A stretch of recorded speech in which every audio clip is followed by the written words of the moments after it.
जय भोलेनाथ। आज सुनेंगे इस वीडियो में सोम प्रदोष व्रत की कथा। सोमवार के दिन प्रदोष व्रत रखने से व्यक्ति की हर कामना पूर्ण होती है। माना जाता है कि जो भी व्यक्ति सच्ची श्रद्धा से शिव और पार्वती का यह व्रत रखता है उसे समस्त बाधाओं और कष्टों से मुक्ति मिलती है और तत्पश्चात मृत्यु के वे मोक्ष की प्राप्ति करते हैं। आइए अब सुनते हैं पौराणिक कथा। एक नगर में एक ब्राह्मणी रहती थी। उसके पति का स्वर्गवास हो गया था। अब उसका कोई आश्रयदाता नहीं था, इसलिए प्रातः होती ही वह अपने पुत्र के साथ भिक्षा मांगने के लिए निकल पड़ती थी।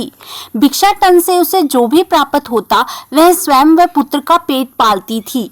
एक दिन ब्राह्मणी घर लौट रही थी तो उसे एक लड़का घायल अवस्था में कराहता हुआ मिला। ब्राह्मणी दयावश उसे अपने घर ले आई। वह लड़का विदर्भ का राजकुमार था। शत्रु सैनिकों ने उसके राज्य पर आक्रमण कर उसके पिता को बंदी बना लिया था और राज्य पर नियंत्रण कर लिया था, इसलिए वह मारा मारा फिर रहा था।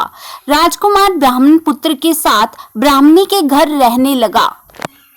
एक दिन अंशुमती नामक एक गंधर्व कन्या ने राजकुमार को देखा तो वह उस पर मोहित हो गई।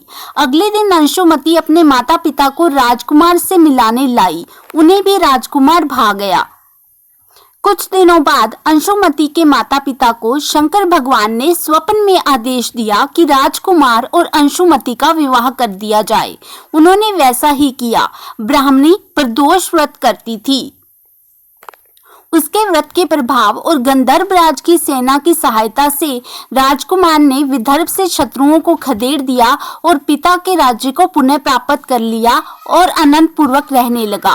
राजकुमार ने ब्राह्मण पुत्र को अपना प्रधानमंत्री बनाया।